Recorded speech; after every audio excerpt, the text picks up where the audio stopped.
Chapter 13. He had forgotten what fresh air felt like, filling his nostrils and lungs. It felt good.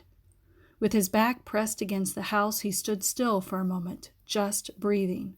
All the months he'd spent inside suddenly seemed like a dream.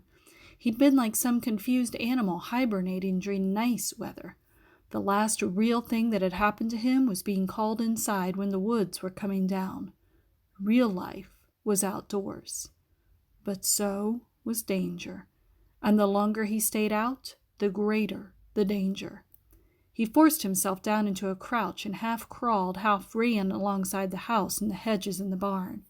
At the back edge of the barn he hesitated, staring into the seemingly endless gulf between the barn and the trees at the boundary between his backyard and the sports family's. "Everybody's gone," he told himself. "There's not a soul around to see you." Still, he waited, staring at the blades of grass just beyond his feet. He'd been taught all his life to fear open spaces like the one in front of him. It faced dozens of windows. He'd never stepped foot in any place that public, even if it was deserted. Still hidden by the barn, he made himself inch his foot forward. Then he drew it back. He turned around and looked at his family's house, so safe and secure, his sanctuary. He heard his mother's voice in his head. "Luke, inside, now!" It seemed so real. He remembered something he'd read in one of the old books in the attic about telepathy. Supposedly, if people really loved you, they could call out to you from miles away if you were in danger. He should go back. He'd be safe there.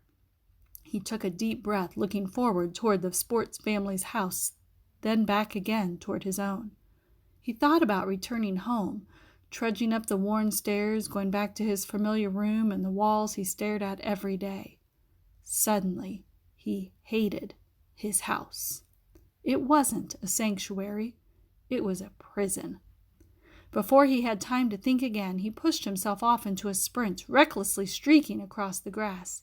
He didn't even stop to hide in any trees. He ran right to the sports family's door and tugged at the screen. It was locked.